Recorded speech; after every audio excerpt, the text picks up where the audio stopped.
போதரோட அறிக்கையிடணும், ஆண்டவர்கிட்ட இல்லை. ஏன்னா ஆண்டவர் அதிகாரம் கொடுத்துருக்கிறார் ஊழியக்காரர்களுக்கு. உங்களுடைய பாவங்கள் எத்தனையோ அத்தனைக்கும் பொருத்தனை செலுத்த வேண்டும். அது மூட்டை மூட்டையாக பாவம் செஞ்சால் மூட்டை மூட்டையாக காணிக்க கொடுக்கணும். அது நான் இவ்வளோ தான் செய்வேன் என்று சொன்னால் நடக்காது. அடுக்கடுக்காக பாவம் செஞ்சுட்டு அறிக்கை விட்டுருக்காரு. நான் இந்த அறிக்கையை கொண்டு அவர்கிட்ட சப்மிட் பண்ணுவேன். அவர் சொல்லுவார், படுபாவி இவ்வளோ பாவம் செஞ்சிட்டானா, பொண்டாடி துரோகம் பண்ணிட்டானா இன்னும் சொல்லி லிஸ்ட்டை போட்டு, அப்போ இவ்வளோ பாவனைவான வழி செலுத்த சொல்லுன்னு சொல்லுவார். நான் அதைத்தான் உங்களுக்கு சொல்லுவேன். உற்சாகமாக கையை தேடலாம். அப்போ நீங்கள் கீழ்படியும். இதுதான் சத்தியம். அப்போ தான் பாவம் கழுவப்படும். இன்றைக்கு கிறிஸ்தவத்தை வைத்து சம்பாதிக்கலாம் என்று சொல்லி அநேக புதிதாக போதகர்கள் என்கின்ற வேடத்திலே வரத் தொடங்கி இருக்கிறார்கள்.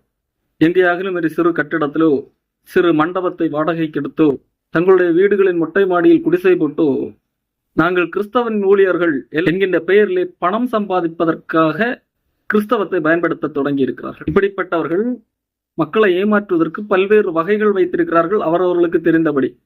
அந்த வகையிலே ஒரு நபர் எந்த அளவிற்கு வேத வசனத்தை புரட்டி மக்களை ஏமாற்றி பணம் சம்பாதிக்கிறார்கள் எதை பாருங்கள். பாவம் செய்யாத மனிதர் இந்த பூமியிலே இல்லை. ஆகவேத்தான் இயேசு கிறிஸ்து வர வேண்டியிருந்தது.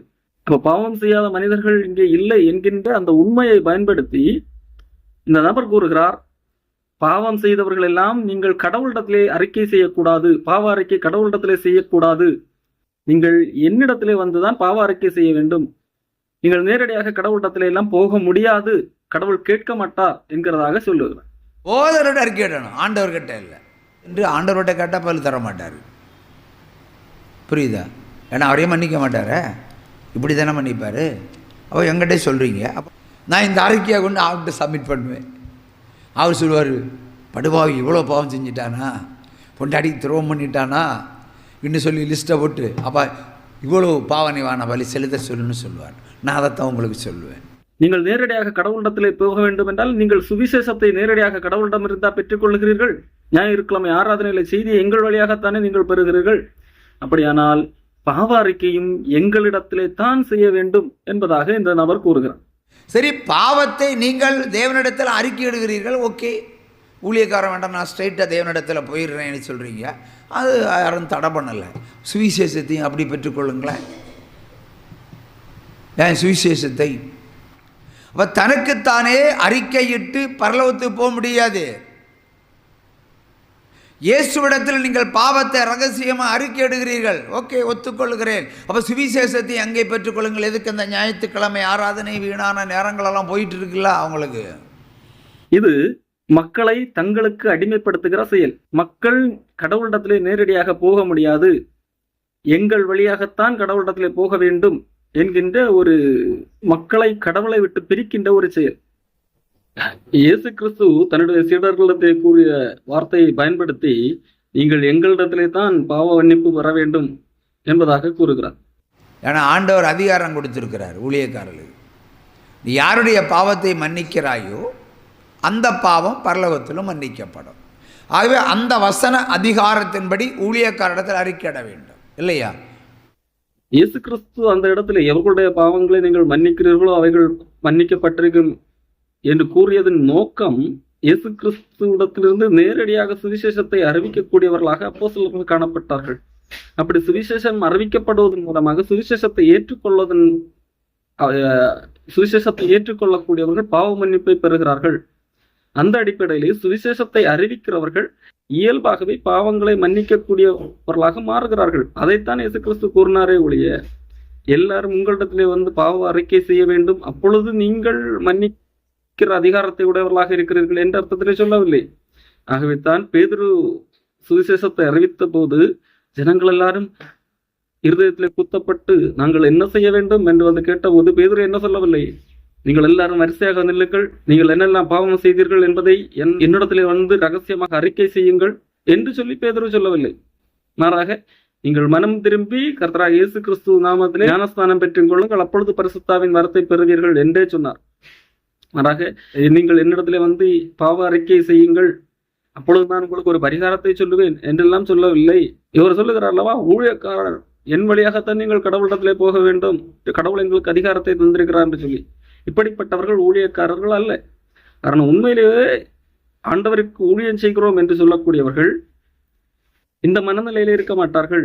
இயேசு கிறிஸ்துவாகவே அப்படித்தான் சொன்னார், நீங்கள் ரபி ரபி என்று அழைக்கப்படாதிருங்கள், நீங்கள் எல்லாரும் சகோதரர்களாக இருக்கிறீர்கள், நாங்கள் ஊழியக்காரர்கள், ஆகவே எங்களிடத்தில் அதிகாரம் இருக்கிறது. இது திமிர்த்தனம், இது ஆண்டவருக்கு எதிரான தன்மை. ஆண்டவர் என்ன சொன்னார், எல்லாரும் சகோதரர்கள், நான் ஊழியக்காரன், ஆகவே எனக்கு ஒரு கொம்பு முளைத்திருக்கிறது, அதிகாரம் இருக்கிறது என்பது தவறு. பவுல் அப்போஸ்தலன் இதைத்தான் சொன்னார், நாங்கள் உங்கள் விசுவாசத்துக்கு அதிகாரிகள் அல்ல, உங்கள் சந்தோஷத்துக்கு சகாயராக இருக்கிறோம், சகாயம் பண்ணக்கூடியவர்கள், உதவி செய்யக்கூடியவர்கள். ஆனால் இந்த இளப்போதர்கள் என்ன செய்கிறார்கள், நாங்கள் உங்களுக்கு அதிகாரிகள், நீங்கள் எங்களிடத்திலே வர வேண்டும், நாங்கள் தான் அதிகாரம் பெற்றவர்கள், கடவுளிடத்திலிருந்து உங்களுக்கு எதையாக வாங்கி தர வேண்டும் என்றால் எங்களுக்கு தான் அந்த பவர் இருக்கிறது என்று சொல்லி மக்களை வஞ்சிக்கிறவர்களாக இருக்கிறார்கள். பவுல் அப்போஸ்தலன் திட்டமும் தெளிவாக சொல்கிறார், தேவன் ஒருவரே, தேவனுக்கும் மனுஷருக்கும் மத்தியஸ்தரும் ஒருவரே, நம்மை மீட்கும் பொருளாக தம்மையே தந்த மனுஷனாகிய கிறிஸ்து இயேசு அவரே. இன்றைக்கு இந்த போதகர்கள் என்று சொல்லுகிற மனிதர்கள் மூலமாக அல்ல நீங்கள் கடவுளை தொடர்பு கொள்ள வேண்டியது, அல்லது ரோமன் கத்தோலிக்கர்கள் சொல்வது போல ஏதோ புனிதர்கள் வழியாகவோ இயேசுவின் தாய் மரியாள் வழியாகவோ அல்ல நாம் கடவுளை தொடர்பு கொள்ள வேண்டியது. நம்முடைய பாவங்களை அறிக்கை செய்ய வேண்டியது இயேசு கிறிஸ்து வழியாக தேவனை நாம் அடைய முடியும். அதைத்தான் வேதாகம் சொல்லுகிறது, தமது மாம்சமாகிய திரை வழியாக பரிசுத்த ஸ்தலத்துக்குள், அதாவது பரலோகத்திலே, அதாவது பிதாவினிடத்திலே போகக்கூடிய ஒரு புதிய மார்க்கத்தை, புதிய வழியை இயேசு கிறிஸ்து ஏற்படுத்தினார் என்று சொல்லி, இதைத்தான் இயேசு கிறிஸ்து சொன்னால், என்ன இல்லாமல் பிதாவினிடத்திலே ஒருவரும் வரா, நானே வழி என்பதாக. பரலோகத்திலே பிதாவினிடத்திலே போகுவதற்கான ஒரே வழி இயேசு கிறிஸ்து தானே தவிர எந்த மனிதர்களும் அல்ல. இன்னைக்கு போதகர்கள், ஊழியக்காரர்கள் என்று சொல்லுகிற எந்த மனிதர்கள் வழியாகவும் தேவனிடத்திலே நீங்கள் போக முடியாது. எந்த பாவ அறிக்கையும் இவர்களிடத்திலே சொல்வதனால் இவர்கள் உங்களுக்காக வக்காலத்து வாங்க முடியாது. இப்படிப்பட்டவர்கள் உங்களை அடிமைப்படுத்தும்படியாக இப்படி செய்கிறார்கள்.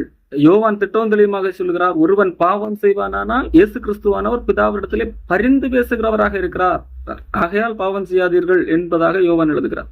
நம்மில் பாவம் இல்லை என்போமானால் நம்மை நாமே வஞ்சிக்கிறவர்களாயிருப்போம், சத்தியம் நமக்குள் இராது.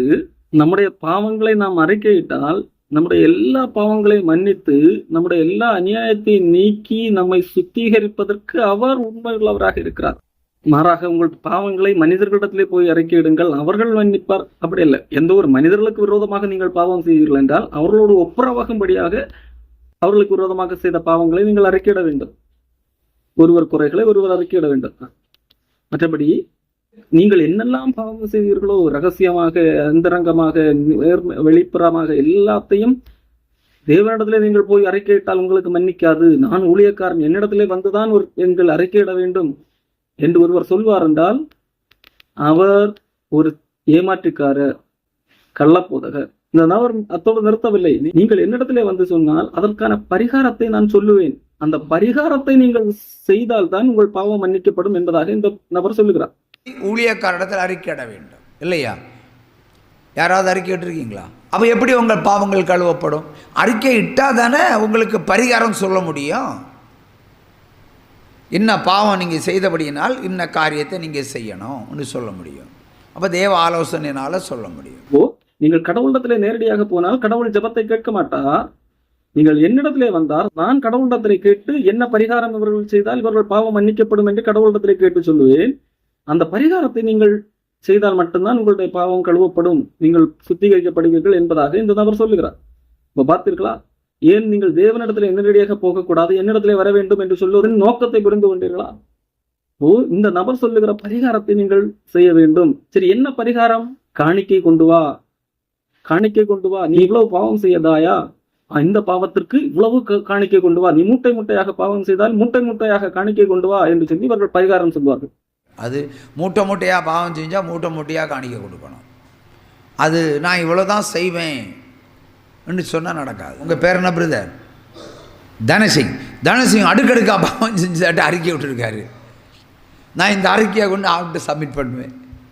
அவர் சொல்லுவார், படுபாவி இவ்வளோ பாவம் செஞ்சிட்டானா, பொண்டாடி துரோகம் பண்ணிட்டானா இன்னும் சொல்லி லிஸ்ட்டை போட்டு, அப்போ இவ்வளோ பாவனைவான வழி செலுத்த சொல்லுன்னு சொல்லுவார். நான் அதைத்தான் உங்களுக்கு சொல்லுவேன். உற்சாகமாகையே தேடலாம். அப்போ நீங்கள் கீழ்படியா, இதுதான் சத்தியம். அப்போ தான் பாவம் கழுவப்படும். பாவத்துக்கு பரிகாரம் என்ன? மூட்டை மூட்டையாக பணம் கொண்டு கொடுப்பது. நீங்கள் எவ்வளவு பாவம் வேண்டுமானாலும் செய்யலாம். நீங்கள் மூட்டை மூட்டையாக பணம் வைத்திருப்பீர்கள் என்றால், உங்களிடத்திலே பணம் இல்லை என்றால் உங்களுடைய பாவம் மன்னிக்கப்படாது. ஒரு காலத்திலே கத்தோலிக்கரிடத்திலே காணப்பட்ட பழக்கம், அதை அன்றைக்கு சீர்திருத்தவாதிகள் எழும்பி அழித்தொழித்தனர். இன்றைக்கு கள்ளப்போதர்கள் எழும்பி அதை மறுபடியும் மக்களிடத்திலே திணிக்கிறவர்களாக இருக்கிறார்கள். நீ மூட்டை மூட்டையாக காணிக்கை கொண்டு வந்தால் தான் உன்னுடைய பாவம் மன்னிக்கப்படும் என்பதாக, அதுதான் பரிகாரம் என்பதாக சொல்லுகிறார்கள். இதற்கு பழைய ஏற்பாட்டில் உள்ள வசனங்களை எல்லாம் பயன்படுத்துகிறார். பாவம் செய்தவன் ஆனால் பாவ நிவாரண பலி செலுத்தினால் ஒழிய உன் பாவம் மன்னிக்கப்படாது என்ற வசனத்தின்படி பாவ நிவாரண பலி செலுத்த வேண்டும்.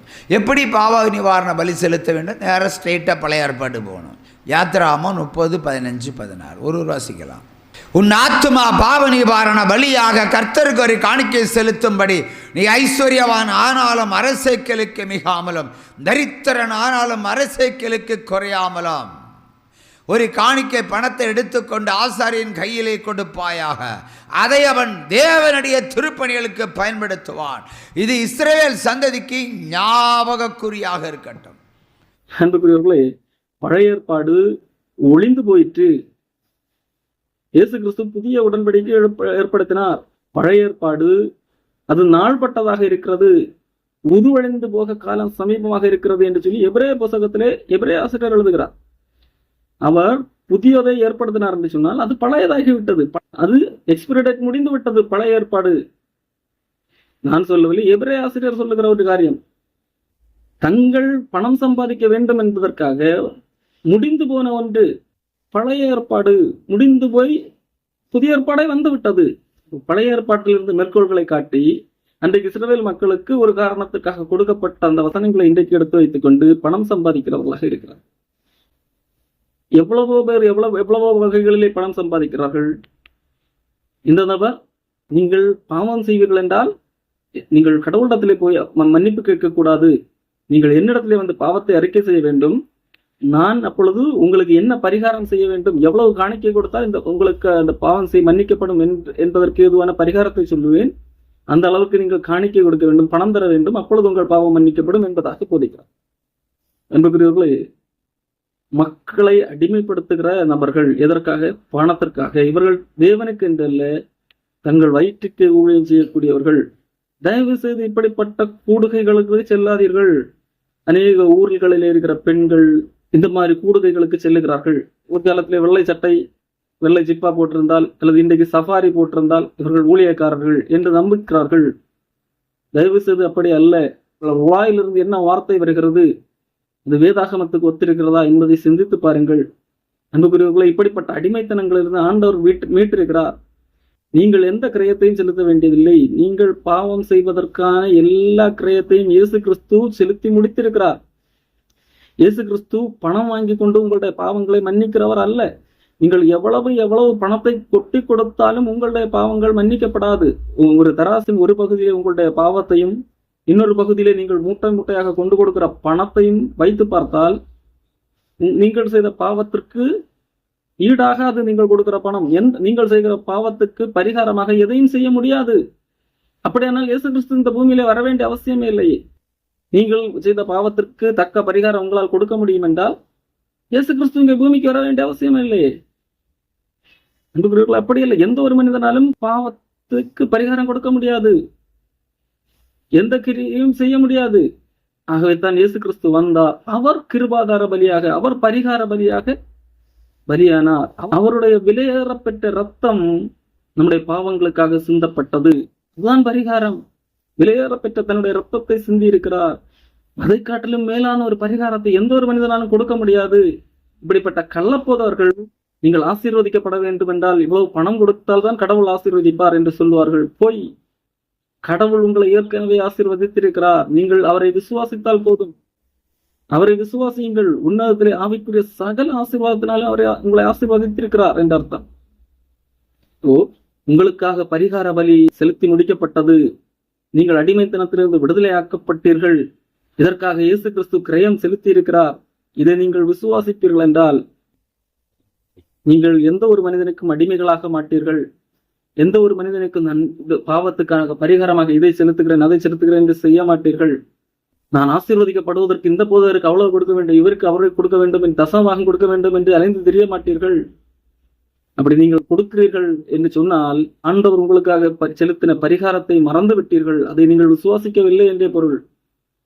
தயவு செய்து சிந்தித்து பாருங்கள். எந்த ஒரு மனிதனாலும் கொடுக்க முடியாத பரிகாரத்தை, என்னுடைய பாவத்திற்காக, நான் பாவத்திலே பிறந்து பாவத்திலே வாழ்ந்து கொண்டிருக்கிற என்னுடைய பாவத்திற்கான பரிகாரத்தை, என்னுடைய பாவத்தின் தண்டனைக்கான பரிகாரத்தை யாராலும் கொடுக்க முடியாத அந்த பரிகாரத்தை இயேசு கிறிஸ்து தன்னுடைய உயிரை கொடுத்திருக்கிறார். ஆகவே அந்த நன்றியுணர்வோடு நான் வாழ வேண்டும், அவருக்காக என்னுடைய வாழ்க்கையை அர்ப்பணித்து வாழ வேண்டும் என்கிற எண்ணம் தான் நம்மிடத்தில் இருக்க வேண்டுமே தவிர, நம்முடைய பாவங்களுக்காக பரிகாரம் செலுத்தினால், என்னுடைய ஆசீர்வாதத்துக்காக இவ்வளவு பரிகாரம் செலுத்தினால் என்று சொல்லி மனிதர்களுக்கு அடிமையாகாதிருங்கள். தயவு செய்து அடிமையாகாதிருங்கள். சிந்தியுங்கள், வேத வசனத்திற்கு திரும்புங்கள்.